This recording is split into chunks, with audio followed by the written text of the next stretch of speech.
Ya, pemirsa, Anda masih bersama kami dan saya akan memandu diskusi terkait dengan 1 tahun Ascacita Presiden Prabowo Subianto dan Wakil Presiden Gibran Rakabuming Raka.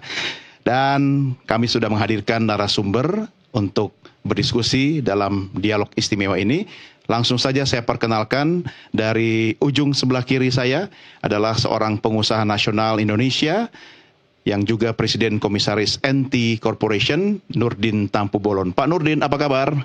Baik. Sehat, Pak? Sehat. Terima kasih sudah bersama kami, Pak Nurdin. Terima kasih. Di sebelahnya Pak Nurdin ada Guru Besar Ilmu Komunikasi Politik dari Universitas Gadjah Mada, Yogyakarta, sahabat saya, Prof. Nyarwi Ahmad. Prof, apa kabar? Baik, Mas Doni. Sehat? Sehat. Matur suwun, Prof. Sami-sami. Yeah, asli Jogjanya gitu dong. Dan di sebelah kiri saya seorang ekonom senior yang juga sudah tidak asing lagi, Afiliani. Bu Afi, apa kabar? Baik, Mas Doni. By the way, lari masih kan? Masih dong. Terakhir kemana Bu Afi? Besok nih mau ke New York tanggal 2. Wih, asik. Kalau Bu Afi rajin lari, mudah-mudahan ekonomi kita juga akan lari ya. Harusnya begitu. Harusnya begitu ya. Tapi sebelum lebih jauh saya ke Pak Nurdin dulu. Pak Nurdin, apa catatan Anda melihat 1 tahun Ascacita Presiden Prabowo Wapres Gibran? Silakan, Pak. Ya, terima kasih Mas Doni ya. Kalau yang saya lihat ya, yang pertama dari sisi ekonomi ya, bahwa pertumbuhan ekonomi kita masih bisa di atas 5%. Menurut saya ini adalah sesuatu yang luar biasa dibandingkan dengan kondisi global dan juga secara nasional. Adanya beberapa hambatan-hambatan ya.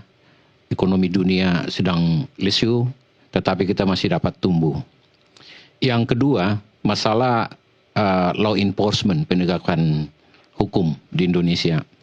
Menurut saya, beliau ini, Presiden kita, Pak Prabowo, memujilah keberanian beliau di dalam law enforcement-nya. Beberapa koruptor besar yang selama ini tidak bisa dipegang, sekarang bisa dilakukan sampai ada yang menjadi buronan, ada yang beberapa tertangkap, ada yang dendanya. Ini adalah merupakan satu program menurut saya law enforcement kita lebih maju dari sebelum-sebelumnya. Yang ketiga adalah di bidang daripada penanganan sosial, dalam hal ini makan bergizi gratis, dengan segala kekurangannya. Ini adalah suatu program yang menurut saya sangat bagus dan mulia. Kita melihat daripada efeknya nantinya dan bagaimana manfaatnya kepada masyarakat yang miskin. Jangka panjangnya ya Pak ya? Jangka panjangnya ini bisa 5 kali sampai dengan puluhan kali ke depan. Jadi ini adalah merupakan suatu yang bagus. Program-program yang sedang digarap juga seperti Koperasi Merah Putih, Sekolah Rakyat, dan juga penanganan daripada beasiswa dan lain sebagainya, menurut saya jauh lebih bagus daripada program-program terdahulu dengan kondisi yang situasi yang ada. Tetapi yang perlu diperbaiki menurut saya adalah stabilitas politik kita yang masih ada kekurangan-kekurangan di mana-mana, di mana masih kelihatan bagaimana presiden kita dan juga menteri-menterinya masih ada kelihatan kekurang kompakan. Artinya sinergitas masih perlu ditingkatkan. Dan juga fokus kepada peningkatan daripada ekonomi, dalam hal ini hilirisasi dan lain sebagainya, dan peningkatan daripada UMKM. Saya kira seperti itu pandangan saya sebagai entrepreneur yang melihat situasi kita ke depan. Ya, kalau pengusaha itu memang selalu positif ya Pak ya. Ada aja pokoknya yang penting prasangka baik, positif kan. Pengusaha itu kan selalu melihat peluang, begitu Pak Nurdin? Ya betul. Tapi pengusaha itu juga harus realistis melihatnya. Iya. Jadi kita tidak boleh menyatakan sesuatu itu yang bagus-bagus saja. Padahal ada yang juga harus perlu diperbaiki. Ya. Dan menurut saya masih banyak juga yang harus diperbaiki. Tetapi apa yang dilakukan mereka dalam 1 tahun ini menurut saya sudah lebih baik dari sebelum-sebelumnya. Oke, Pak Nuri, saya pinjam statement Anda tadi, Prof, soal komunikasi politik, komunikasi publik istana nih. Kalau saya bisa nangkap tadi, satu ke kiri, satu ke kanan, padahal ini bukan lagi goyang poco-poco kan? Apa yang bisa Anda sampaikan, Prof? Gini, kalau kita lihat secara umum ya, komunikasi publik Pak Prabowo sebagai presiden, saya kira udah bagus. Artinya apa? Kita sebagai masyarakat, sebagai publik lebih mudah menyimak sebenarnya. Pemerintahan Prabowo Gibran ini mau ngapain? Astacita jelas ada, program prioritas juga disampaikan. Dan berkali-kali Pak Prabowo itu orang yang saya lihat mudah menyampaikan idenya ke publik. Ya, tanpa, bahkan sering ya, tanpa skrip ya, disampaikan secara natural. Iya, impromptu seperti itu. Nah, yang saya lihat ya, dan ini agak bermasalah, saya setuju dengan Pak Nuri dalam konteks ini, itu narasi yang mudah dilihat, kekompakan dari para pembantu presiden. Ya, ini yang sering kali Mas Doni, sering kita simak gitu ya. Ini sama-sama membantu presiden gitu. Yang pejabat ini bilang apa, pejabat yang lain bilang apa dan seterusnya. Itu sering kali tidak sinergi satu sama lain. Ya. Nah, ini juga saya kira kalau kita lihat komunikasi publik dan komunikasi politik ya, pemerintahan itu kan ada banyak lapis ya. Yang pertama misalnya para menteri pembantu presiden. Kenapa? Karena mereka ini kan ujung tombak ya, yang bekerja sebagai pembantu presiden menyampaikan apa saja program yang dihandle dari program prioritas Pak Prabowo itu sendiri kan gitu. Dan masyarakat juga pengen tahu sejauh mana capaiannya kan gitu. Nah itu jelas. Nah itu para menteri-menteri. Kalau ini misalnya satu sama lain tidak nyambung bahkan gitu, berarti kan ada masalah dari komunikasi publik para menteri. Itu satu. Yang kedua, kita ada beberapa lembaga-lembaga kan yang kemudian membantu presiden dalam berkomunikasi. Ya, di sana ada Badan Komunikasi Pemerintah yang sekarang dijabat Mas Angga Raka ya. Kemudian juga ada Kantor Komunikasi Kepresidenan. Kalau kita simak sebenarnya ada upaya yang sudah dilakukan ya lewat KSP misalnya Mas Kodari ya, saya lihat juga berusaha ketika awal dilantik itu kan mengundang para media juga. Betul. Saya lihat ya. Walaupun beberapa belakangan ini nggak muncul lagi, tapi awal-awal kan cukup lumayan ya. Kaget juga kali ya setelah di dalam ya. Ya bisa jadi. Anda kan ngomong di luar begitu, coba kalau di dalam. Udah susah saya temui nih kayaknya. Oh ya bukan dong. Kalau saya itu mudah ditemui Mas Don. Iya. Saya jamin, mau di luar mau di dalam, Asik. mau di pinggir pun masih gampang saya. Masalahnya pemerintah kan harus satu suara kan Prof betul. ya. Nah yang lebih penting lagi sebenarnya, saya lihat ada kelemahan mendasar ya Mas Doni. Kalau kita melihat keberhasilan pemerintah itu kan nggak hanya dari komunikasinya.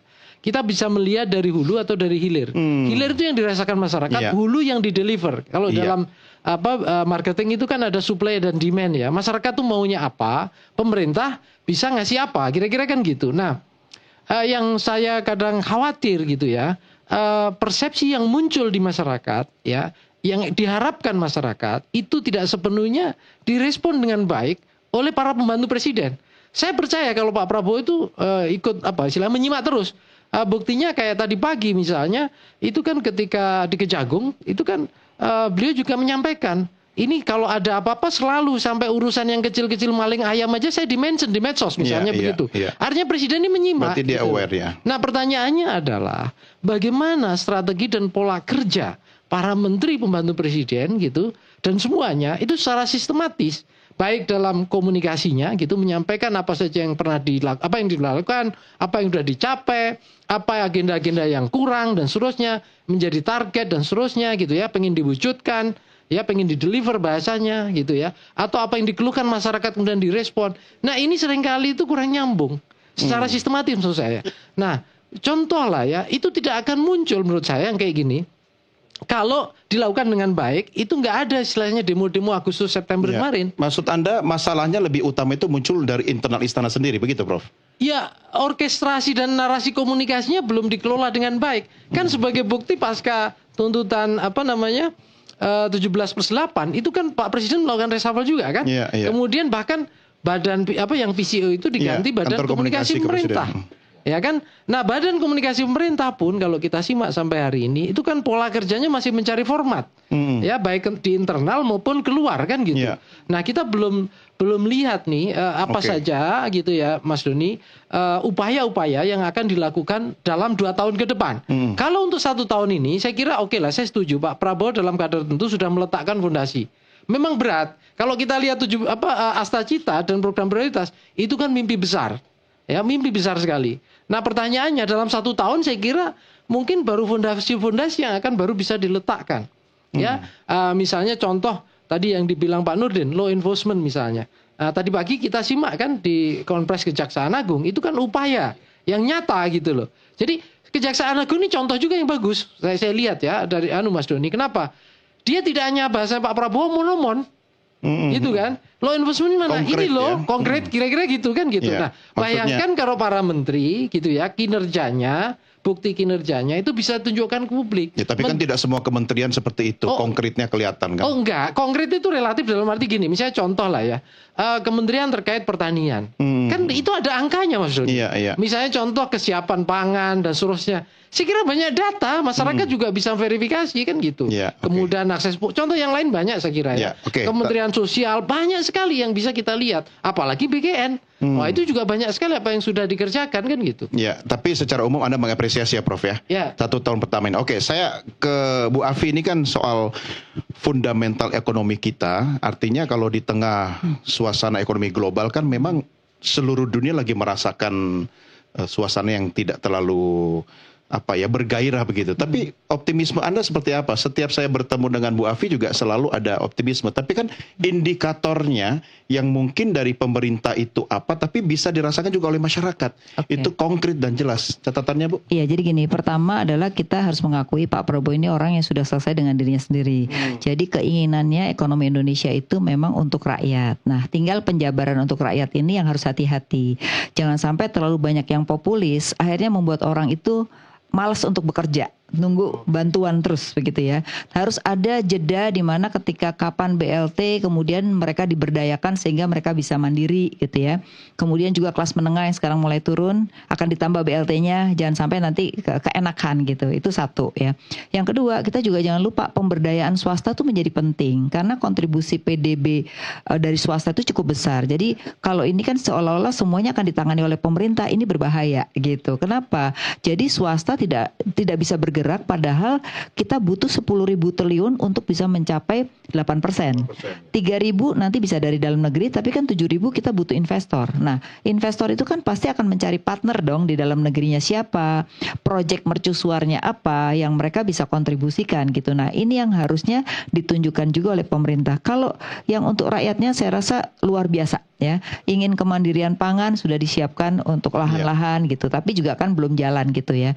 Nah, evaluasi yang kedua adalah kalau saya lihat di kementerian ini masih banyak yang duduk di atas, belum turun ke lapangan. Sekarang ini yang turun ke lapangan baru sedikit orang, dan itu kelihatan. Yang turun ke lapangan itu akan kelihatan hasilnya begitu cepat ya. Tapi yang nggak turun ke lapangan itu bisa kita lihat dong kementerian mana yang rencananya banyak tapi nggak terimplementasi gitu. Nah, ini kan kita tahu sendiri ya. Nah, oleh karena itu mungkin ini sebagai bahan evaluasi dalam setahun ini masih belum banyak yang turun ke lapangan sehingga tidak tahu problema di lapangan itu seperti apa. Karena beda problema di lapangan dengan problema yang ada di sosmed gitu. Nah, ini menurut saya perlu dilakukan agar pertumbuhan ekonomi lebih tinggi ya.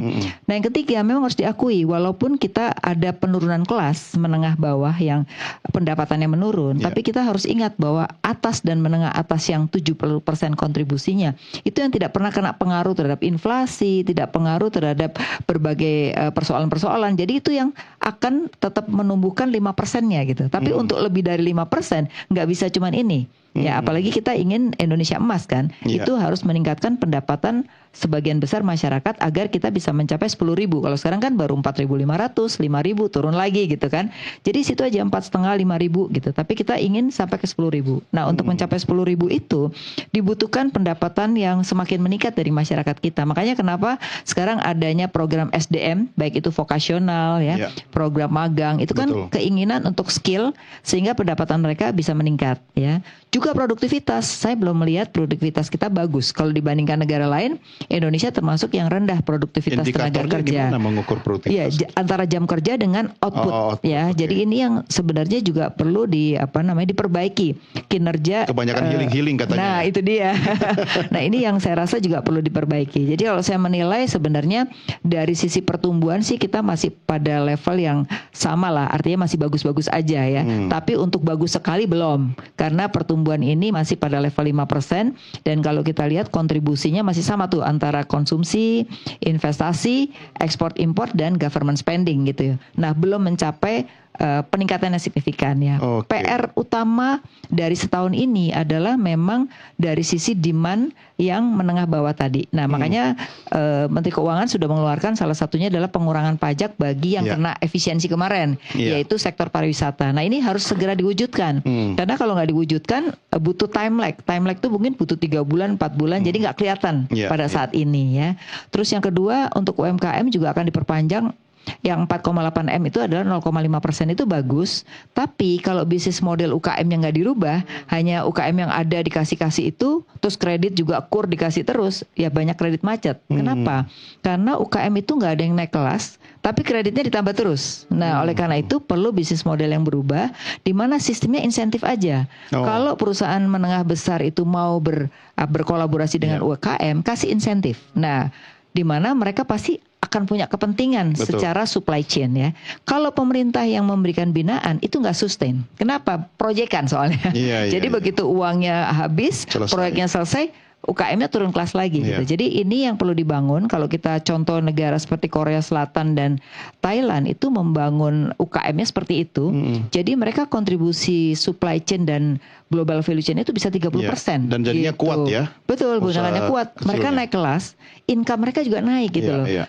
Karena apa? 90% kan tenaga kerja dari sektor informal. Iya. Kalau mereka nggak dinaikin pendapatan dengan cara membuat bisnis model yang berubah, kita juga nggak akan bisa mencapai Iya. Indonesia emas. Oke, gitu. ini menarik. Tapi Presiden sendiri sangat optimistis ya terhadap pertumbuhan ekonomi kita. Kita sempat merekam statement atau pernyataan Presiden. Mari sama-sama kita simak pernyataan Presiden Republik Indonesia berikut ini.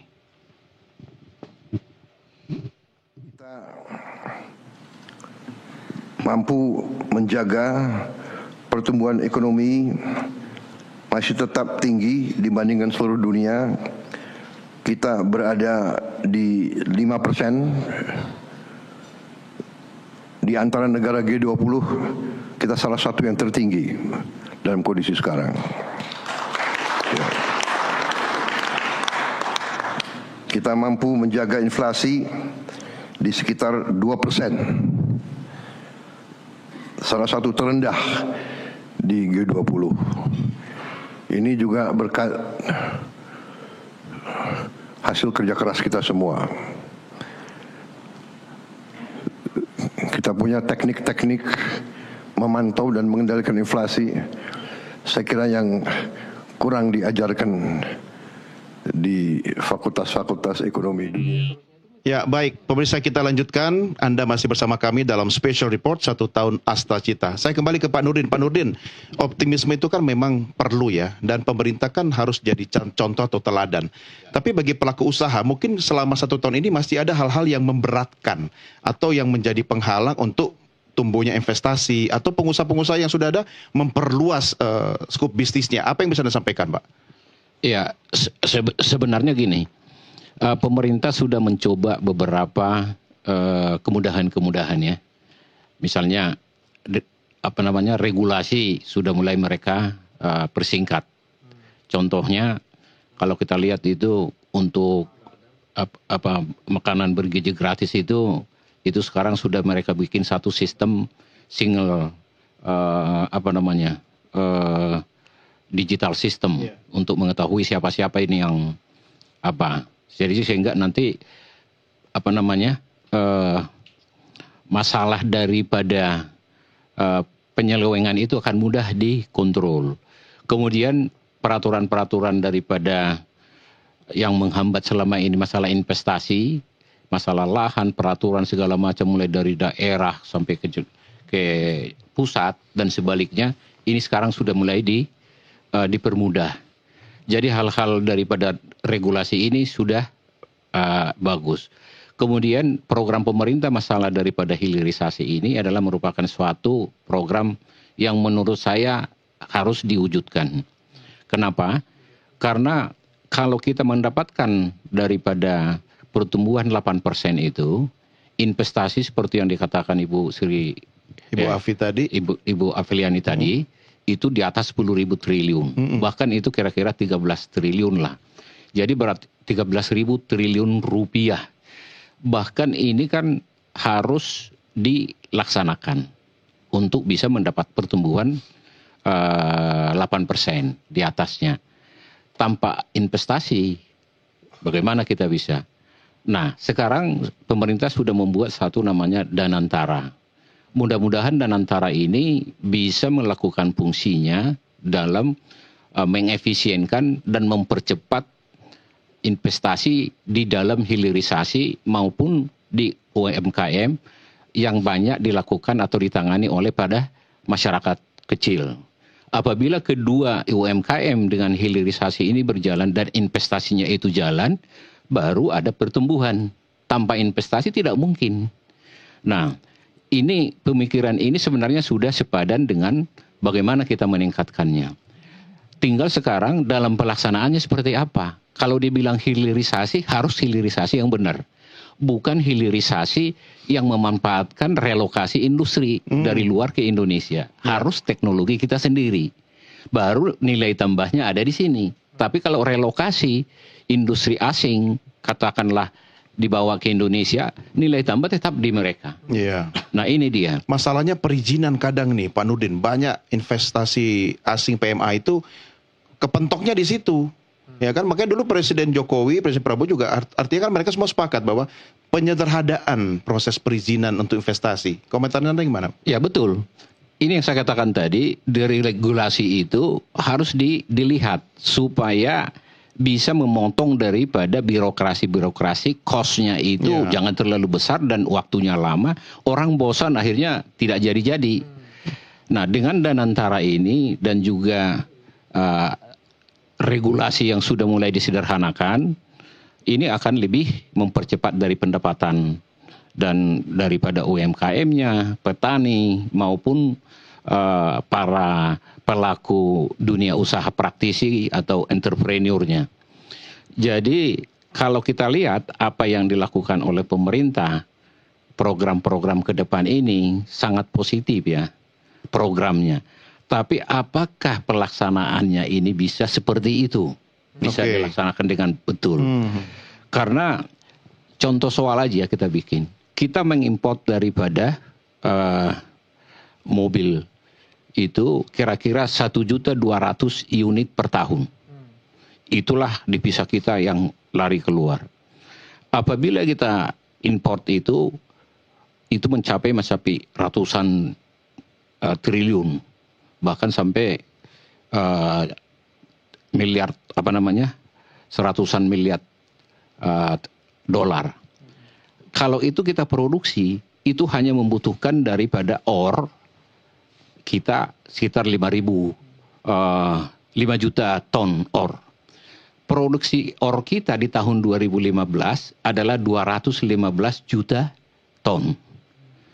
Jadi yang kita butuhkan untuk membuat kendaraan di sini, electric vehicle yang 1.200.000 itu halnya 5 juta.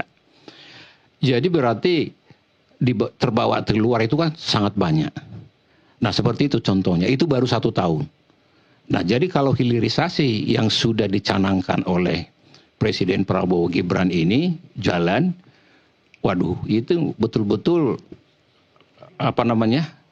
APBN kita itu 1 tahun itu dari hilirisasi aja itu bisa tertutup. Iya, iya. Dari tambang maupun daripada produk-produk yang kita hilirisasi seperti CPO misalnya.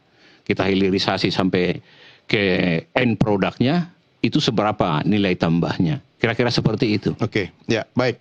Bapak Ibu, kita rehat dulu sejenak ya, karena bicara apalagi saya mau fokus ke 8% tadi Bu Afi. Tapi nanti ya, kita akan lanjutkan diskusi kita di segmen berikutnya. Pemirsa, jangan kemana-mana, kami segera kembali sesaat lagi.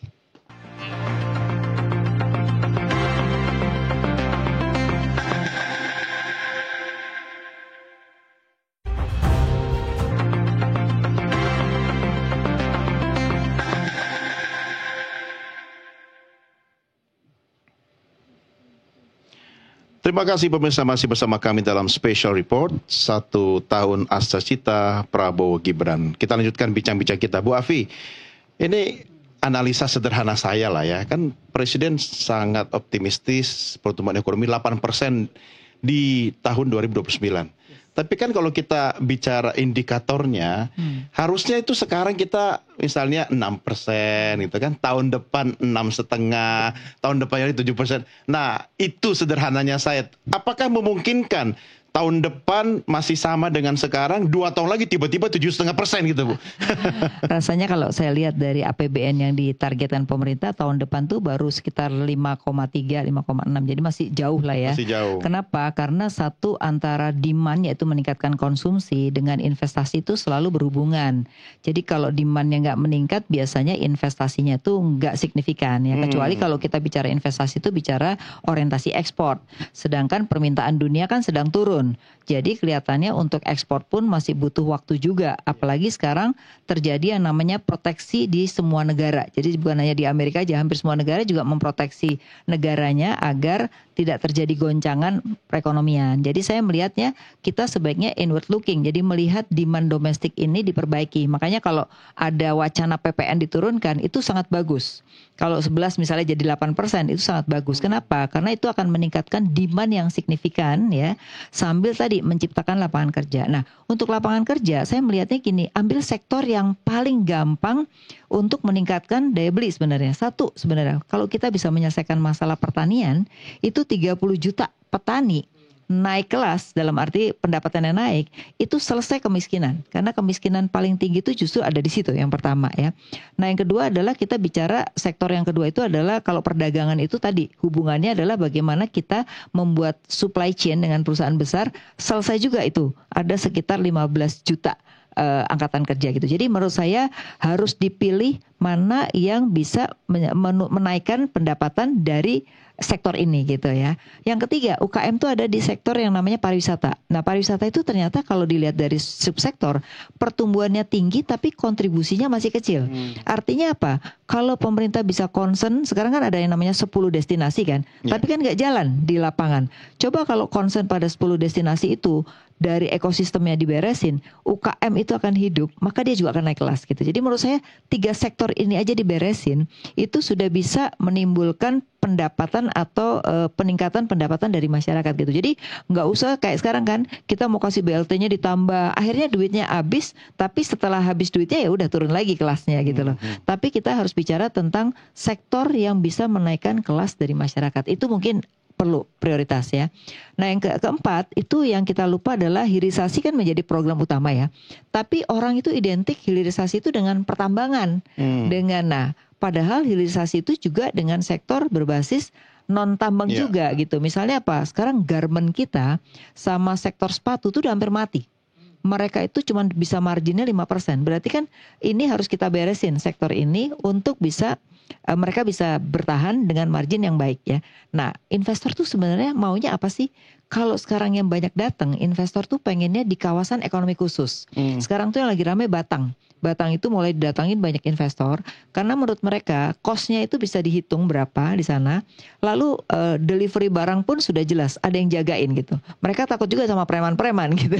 Artinya kalau mereka harus menciptakan pabrik sendiri gitu. Jadi menurut saya artinya apa nih, ada demand loh kawasan ekonomi khusus, berarti KEK itu perlu dikembangkan terutama di Jawa Tengah karena mereka menganggap Jawa Tengah itu biaya tenaga kerjanya masih murah. Sekarang udah banyak yang pindah nih dari Jawa Barat, dari Jabodetabek tuh pindahnya ke Jawa Tengah. Nah, jadi menurut saya itu juga perlu menjadi fokus pemerintah gitu. Jadi menurut saya pilihlah, jangan terlalu banyak fokus, jadi akhirnya nggak fokus. Tapi pilihlah fokus beberapa sektor untuk demand, lalu beberapa sektor untuk supply atau dari sisi pengusaha ya.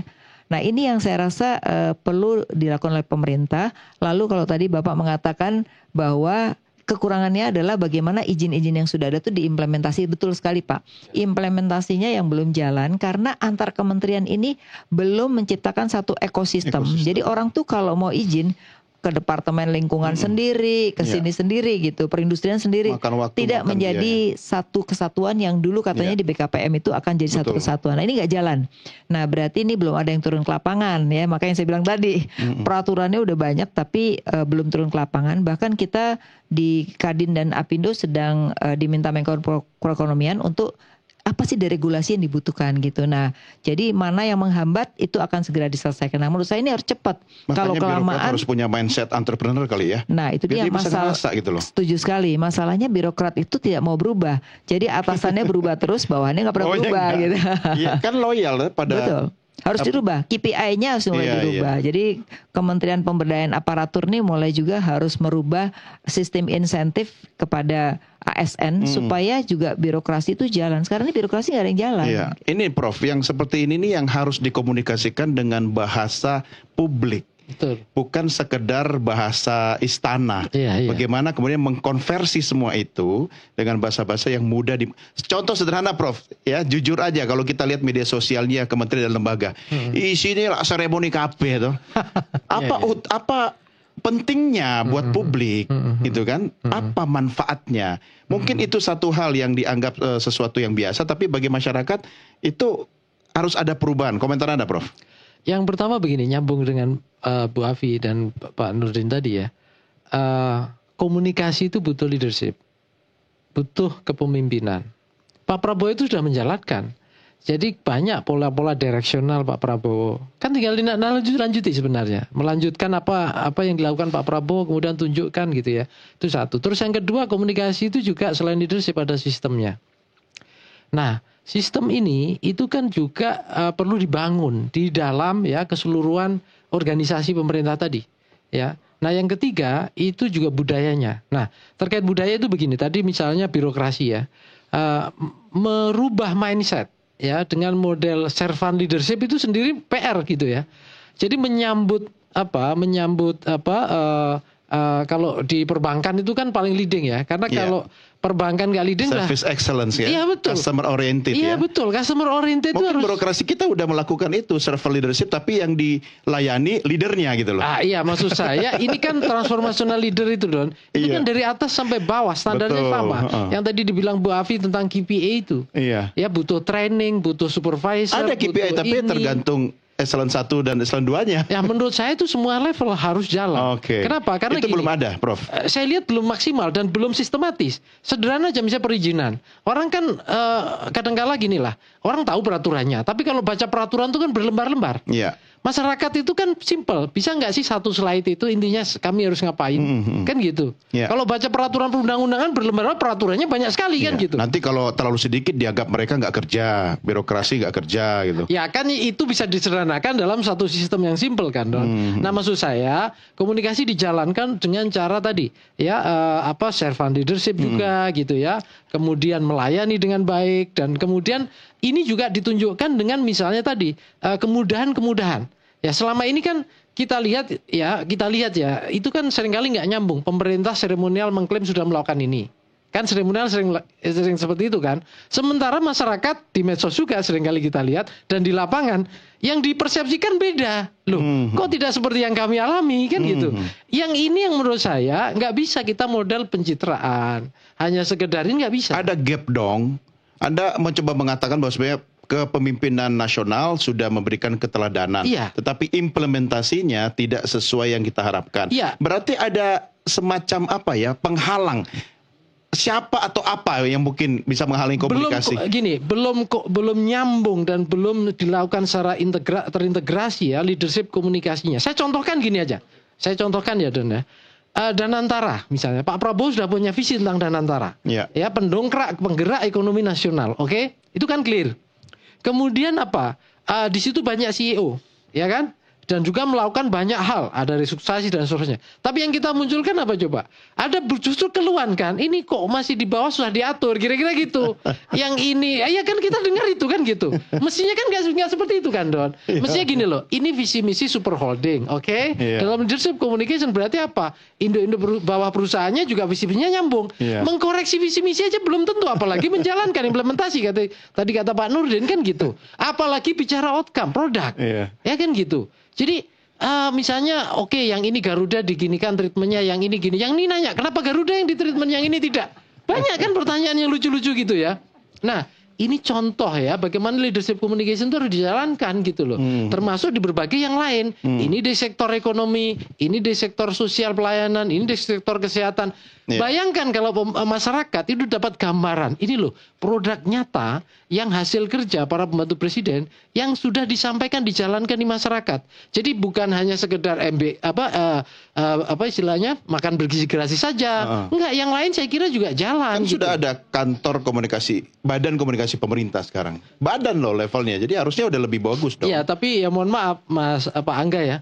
Pak Angga kan masih jarang ngomong juga ke publik kan gitu. Emang harus banyak ngomong gitu. Ya enggak, maksud saya gini, paling tidak ada dari ya saya tidak tahu sistem kerjanya ya Mas Doni ya. Apakah komunikasi pemerintah ini, badan ini dia itu mengorkestrasi di belakang layar, di belakang panggung, atau dia harus mendeliver, kan kita tidak tahu. Memang selama merangkap ini jadi juru bicara. Betul, yang selama ini kita tahu yang berbicara langsung menyampaikan penjelasan itu satu Pak Mensesnek, kedua para menteri kalau habis rapat dan seterusnya gitu kan. Yang ketiga para menteri ketika di lapangan juga.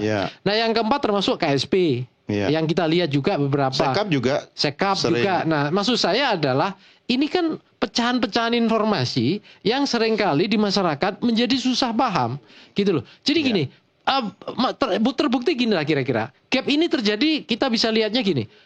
Dari banyak beberapa data survei terakhir teman-teman, ada beberapa melakukan survei itu kan approval rating ke Pak Prabowo tinggi. 70%.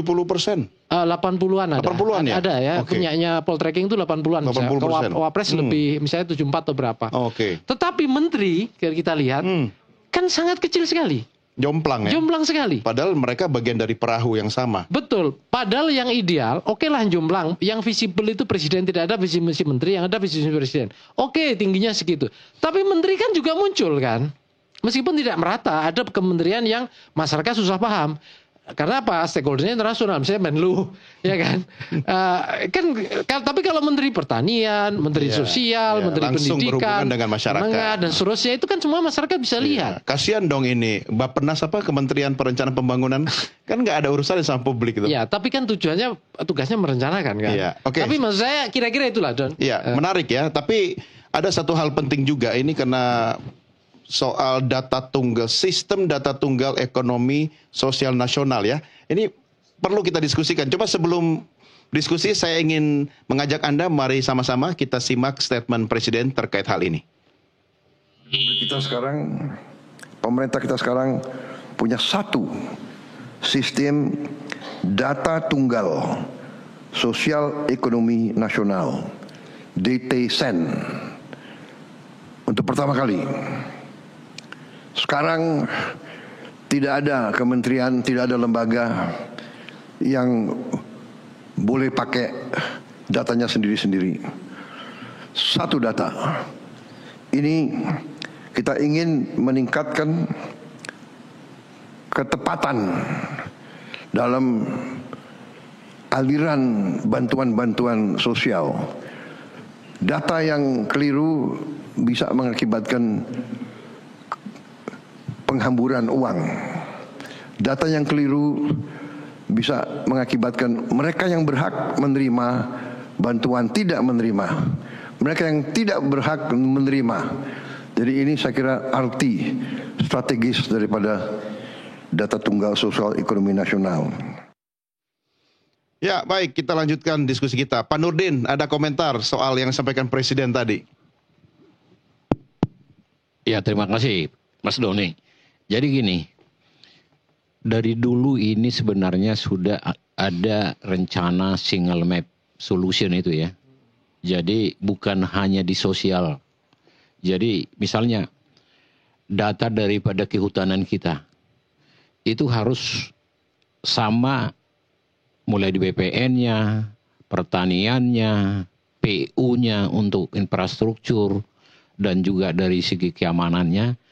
Untuk semua masing-masing departemen ini mengeluarkan tupoksinya untuk mendukung program-program atau proyek-proyek yang dibangun apakah swasta maupun pemerintah. Jadi single identity map dari situ. Jadi kalau masuk kepada sosial, ini mungkin yang dimaksud daripada pemerintah di sini Pak Prabowo adalah data kemiskinan, data penerima daripada MBG itu, BLT itu. Ya. Jadi ini sebenarnya sudah ada di Dukcapil itu, data daripada Indonesia itu sudah ada. Sekarang kan KTP-nya pun kan udah sama semua kan, seluruh Indonesia, hanya satu. Kalau dulu kan ada rumah saya di Bandung harus bikin KTP di situ. Ada rumah di Medan bikin KTP di situ. Seperti saya dulu karena ada rumah di beberapa tempat, KTP saya bisa 5. Nah, ini. Sekarang tinggal satu. Tinggal satu. Jadi artinya ini harus dilaksanakan. Apabila pemerintah mau mendapatkan satu kepastian terhadap siapa mendapatkan apa, kepastian siapa yang tidak mengerjakan tupoksinya, kepastian di mana ini hilangnya uang atau makanan, itu pakai map ini. Jadi kami sebagai entrepreneur ya, sedikit sistematika berpikirnya sederhana. Mindset kita sebenarnya kalau untuk membangun daripada ekonomi yang atau perusahaan itu, target kita itu ditentukan. Setelah itu bagaimana kita melakukan daripada pelaksanaannya, planningnya, dan pengawasannya sehingga nanti itu bisa betul-betul produktif dan maksimal. Jadi data yang dimaksudkan oleh pemerintah inilah semua data kita semua. Ya. Tidak ada lagi data lain. Ya. Jadi kalau misalnya anggarannya 72 triliun atau 80 triliun yang sudah bertambah untuk MBG tahun ini misalnya atau tahun depan, jadi tahu kita semua kemana uang ini. Tahu kita di mana manfaatnya. Dan itulah didigitalkan. Dan inilah yang terkontrol di mana-mana bisa membuka data itu. Berarti bagi investor atau pengusaha penanaman modal asing misalnya, ini bagus dong kalau ada data tunggal, sistem data tunggal seperti ini Pak ya? Dan itu yang diharapkan. Dan itu yang harus dituju. Jadi kalau di negara-negara maju seperti di Jepang, Eropa Barat, Amerika, pasti sudah data itu ada. Bahkan data kita lebih lengkap mungkin di luar daripada di Indonesia. Itu lebih lengkap itu. Saya pernah di Jepang, training di situ dulu, belajar. Itu data daripada Danau Toba di Jepang itu komplit dengan kampungnya itu ada semua. Sampai dengan desanya, di mana orang-orangnya, di mana pencarian orangnya mereka. Itu di Jepang ya? Di Jepang ada. Jadi gambarnya juga ada. Hutannya pun, marga-marganya pun komplit di situ. Oh.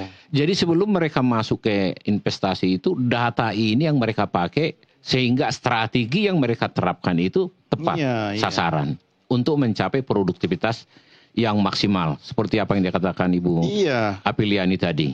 Jadi bagaimana meningkatkan produktivitas bangsa itu berarti kita harus melihat daripada bangsa lain seperti apa.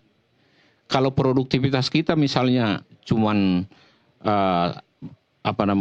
paling rendah, ya tentunya kemampuan bangsa kita yang paling rendah.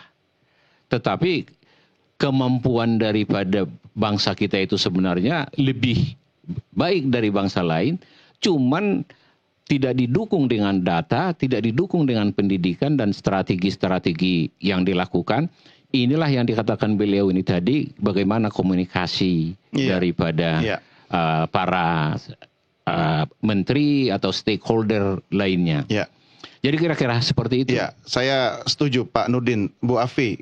Sekarang PR besarnya adalah kalau sistem data tunggal ini kemudian bisa jadi modalitas besar kita untuk menjadi sesuatu yang memberi kepastian bagi investor, khususnya PMA, harusnya pertumbuhan ekonomi kita bisa terukur dong, lebih progresif begitu atau gimana? Oke, kalau disampaikan tadi itu adalah sosial ekonomi. Jadi sosial ekonomi itu lebih pada tadi penerima BLT.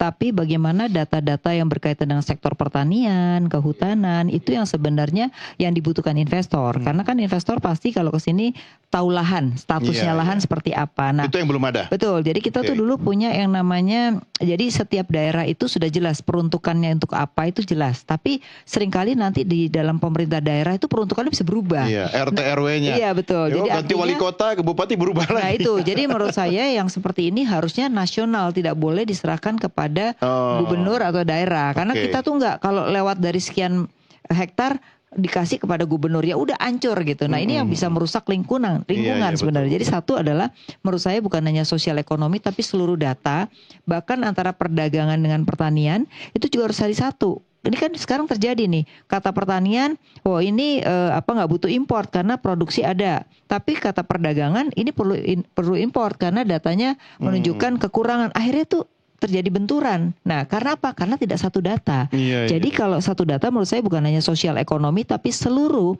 yang berkaitan dengan perekonomian tuh harus ada satu data. Lalu kan kita dulu mengenal yang namanya repelita ya, repelita 1, 2. Nah, repelita ini jangan cuma 5 tahunan. Tapi juga harus terus-menerus siapapun presidennya harus melanjutkan. Jangan setiap presiden ganti peraturan, ganti kebijakan. Jadi investor juga merasa bahwa wah nanti nggak ada kepastian. Nggak ada kepastian. Iya. Itu juga menjadi satu hal yang menjadi catatan di dalam tidak hanya sekedar data sih menurut Sebenarnya saya. hal sederhana ya Bu Afi ya, negara tetangga Singapura kan memang living cost lebih tinggi ya di Indonesia, tapi semuanya pasti. Ya. Kita bisa menghitung kalau ke sana naik public transportation berapa, Betul. ya kan, naik taksi berapa atau sewa mobil berapa. Jadi kita bawa uang berapa Sudah habis tahu. udah tahu. Benar. Kalau di sini kan yang pasti adalah Nah tidak itu pasti. benar sekali, investor. Jadi gini, kalau di beberapa negara termasuk Vietnam ya, orang investor mau masuk tuh udah tahu bidangnya apa, dia invest tuh minimal berapa, hasilnya apa. Jadi mereka itu nggak perlu bawa proposal, tapi Betul. sudah tahu di mana tempatnya, berapa bawa uang, hasilnya apa. Nah kita tinggal di tempatnya aja belum tentu di mana gitu ya. Lalu kemudian berapa kosnya juga nggak jelas. Karena sekarang kayak masalah lingkungan aja, itu orang cuci tangan buat karyawan itu izin lingkungannya berbeda dengan izin buang limbah daripada produksi misalnya. Kenapa sih nggak jadi satu aja gitu? Kan udah tahu kalau mau bikin industri sesuatu, lingkungan apa aja yang perlu dilakukan gitu. Ego Jadi sektoral ya. betul. Jadi akhirnya dalam satu departemen aja bisa banyak izin, coba bayangin. Apalagi dengan departemen yang lain. Nah ini banyak diomongin sampai saya tuh capek ngomongnya. Kenapa? Karena ngomongin terus tapi nggak ada hasilnya kan gitu ya. Ya sebagai pengamat capek juga sih gitu ya. Nah jadi artinya menurut saya sekarang ini kita mesti contoh ya. Saya tidak mengatakan Pak Purbaya ini sesuatu yang perlu contoh ya. Tapi dia ke lapangan itu ternyata membuat orang terkaget-kaget. Itu merubah perilaku orang seketika. Nah itu bagus. Jadi ternyata kita butuh tuh orang-orang yang turun ke lapangan, memberikan efek jerak terhadap orang-orang yang selama ini melakukan hal-hal yang buruk gitu Itu ya. Nah, merusak gaya birokrasi selama ini dong ya. ya emang harus dirusak. Kalau nggak gitu nggak kembali ke yang benar kan gitu. Jadi Tapi mengembalikan ke jalan yang benar. Baik, yang menarik bagi pelaku usaha sendiri Pak Nurdin, kan selalu ada harapan. Kalau kita lihat pertumbuhan ekonomi, optimisme Presiden dan analisa Bu Afi tadi, oke, kita harus optimis lah ya. Tapi soal Indonesia posisinya di kawasan ASEAN, kita masih lebih baik misalnya. Bagi entrepreneur sendiri, kira-kira itu memberikan harapan jangka panjang nggak? Paling tidak begini, investasi itu kan tidak hanya bicara 1 tahun, 2 tahun. Oh, saya bisa investasi lebih lama dari masa periode kepresidenan gitu. Karena adanya harapan. Meski saya tidak mau bilang kepastian gitu. Gimana Pak? Ya, saya kira gini ya. Kalau harapan kita sangat. Kenapa? Sumber daya alam kita kaya. Yang kedua, masyarakat kita, penduduk kita 280 juta. Jadi seperti yang dibilang daripada Ibu Bu Afi? Ibu apa tadi? Api? Bu Afiliani. Afiliani. Itu bagaimana kita bisa melakukan daripada peningkatan itu produktivitas. Jadi kuncinya di produktivitas sebenarnya. Jadi kalau bersaing satu bangsa, pasti yang daya saingkan adalah produknya dan produktivitas yang mereka lakukan. Jadi kedua bangsa bisa bersinergi, bersaing atau berinteraksi atau berdagang apabila bangsa-bangsa itu mempunyai produk unggulan yang berdaya saing di pasar global. Tanpa itu tidak ada daya saing. Jadi kelihatan dari sana. Jadi kalau produk kita nanti hilirisasi ini bukan hanya tambang ya, termasuk juga produk-produk pertanian, perikanan dan lain sebagainya, tekstil, itu didaya saingkan dengan luar. Harapan kita itu kita akan menjadi negara yang paling kaya di Asia. Karena sumber daya alam kita sangat besar. Nah sekarang bagaimana kita bisa melihat peningkatan daripada produktivitas melalui pendidikan, law enforcement. Dibuktikan aja dulu law enforcement. Misalnya yang balelo-balelo itu diberikan hukuman yang setimpal. Tidak akan dicontoh orang lagi untuk korupsi. Misalnya. Itu apanya lah itu paling kurang nyamannya. Tetapi kita kurang nyaman 1 hari, tapi kita jadi raja sekian tahun. Kan kira-kira begitu. Jadi kita harimau 1 hari lebih bagus daripada kucing atau selamanya. Kan begitu. Jadi tinggal mindset kita perbaiki. Sebagai entrepreneur saya menyatakan kekayaan kita ini belum tergali. Kalaupun yang sudah digali oleh bangsa-bangsa lain. Itulah yang dikeluhkan daripada Pak Prabowo, makanya hilirisasi selalu didengung-dengungkan. Tetapi tanpa hilirisasi pun, artinya dengan memaksimalkan pertanian, seperti apa yang dikatakan Ibu Api, pertanian, perikanan, dan lain sebagainya. Karena rakyat kita itu kan di desa itu produktivitasnya masih sangat rendah. Bayangkan aja dulu produktivitas per hektar tanah kita dibandingkan dengan produktivitas per hektar di Thailand maupun di Vietnam, berapa kali lipat kita. Tingkatkan dong itu dulu. Itu jelas di depan mata. Produktivitas itu kan. Jadi kalau sebagai entrepreneur, tingkatkan produktivitas daripada yang sudah ada, bangun lagi yang baru untuk meningkatkannya. Itu. Apa yang sudah terbangun, pertanian tingkatkan itu. Daya saing kita jadi besar. Kan begitu. Itu konkretnya ya. Konkretnya seperti itu. Bapak-bapak, Ibu, saya harus closing. Tapi saya berikan kesempatan Anda memberikan pernyataan penutup. Termasuk ke Prof. Nyarwi dulu soal ini 1 tahun pertama. Kita belajar, dalam tanda petik, belajar berkomunikasi. Jangan sampai komunikasi publik, komunikasi politik di tahun berikutnya masalah yang sama, lagu lama tapi dengan aransemen baru. Catatan Anda, singkat. Iya, beberapa poin ya, Don ya. Yang pertama, komunikasi publik Presiden itu sudah bagus. Yang perlu diperbaiki saya kira adalah sistem yang menopang kinerja pemerintahan Pak Presiden hari ini. Misalnya lembaga-lembaga ya, itu perlu dimaksimalkan. Sinergis maksud saya, KSP dan yang lain-lain, Badan Komunikasi Pemerintah, termasuk para menteri, cara berkomunikasinya. Nah, yang lebih terpenting lagi menurut saya, ini nggak hanya bicara pada level elit saja ya Don ya. Karena pemerintahan itu terdekat sampai ke masyarakat loh ya, tidak hanya pada level elit.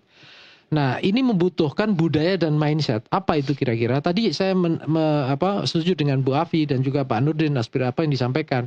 Sebenarnya untuk mendorong masyarakat juga optimis, konsumsi dan ekonomi tumbuh, investasi bagus, itu kan pemerintah harus dan semua aparat birokrasi semuanya market friendly dan market oriented. Bukan kita kemudian pro pasar sepenuhnya, tidak. Gitu loh. Tapi melayani gitu ya, membuka, memfasilitasi gitu ya. Secara bagus menyemangati dan seterusnya. Jadi yang model market oriented governance dan government ini menurut saya itu harus mewarnai dalam proses komunikasi dengan mindset servant leadership tadi. Mulai sekarang? Iya dong. Atau di generasi yang berikutnya? Enggak, saya kira jangan nunggu-nunggu. Kan gitu. Kita maunya Indonesia emas loh Don. Kan gitu. Jadi kalau nunggu nanti ya jadi kucing selamanya kata Pak Nurdin. Kan gitu. Kita maunya jadi harimau katanya itu. Iya, baik, menarik. Singkat Bu Afi. Oke, saya sih masih optimis asal pemerintah satu mau mendengar ya. Yang kedua juga tadi buat masyarakat butuh apa itulah yang disediakan ya. Artinya bukan disediakan semua BLT aja enggak, tapi bagaimana memfasilitasi pelayanan publik agar masyarakat itu bisa mandiri itu penting. Lalu sektor swasta itu juga menjadi bagian loh dari negara ini. Jadi juga harus diberikan ruang. Jangan semuanya seolah-olah BUMN semua yang akan nangani itu nggak akan mampu untuk melakukan itu. Oleh karena itu jadikanlah swasta sebagai mitra strategis untuk terus menjalankan pembangunan negara ini. Mitra strategis ya, jangan strategis, jadi pihak yang diperas terus-terusan ya. Setuju banget, setuju. Pak Nurdin singkat 30 detik, saya kasih kesempatan buat Anda. Optimismenya seperti apa sebagai pengusaha?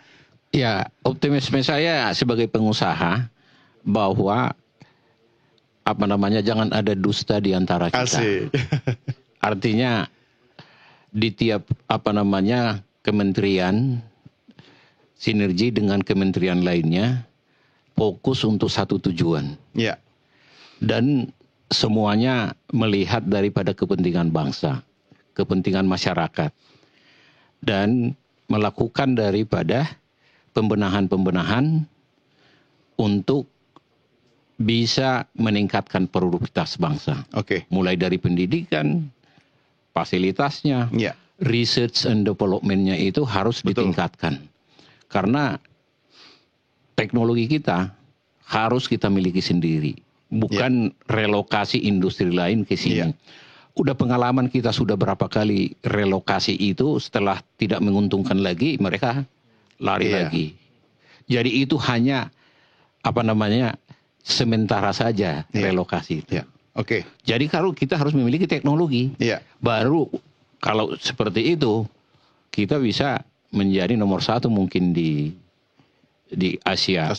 Di 2060 atau 2000 selanjutnya. Oke. Ya, itu, baik. Saya suka Pak Nurdin milih lagunya Jangan Ada Dusta di Antara Kita. Karena kalau Pak Nurdin pilih lagunya Trio Ambisi, jangan sampai 3 kali. Di tahun ketiga baru kita bahas ini, Pak.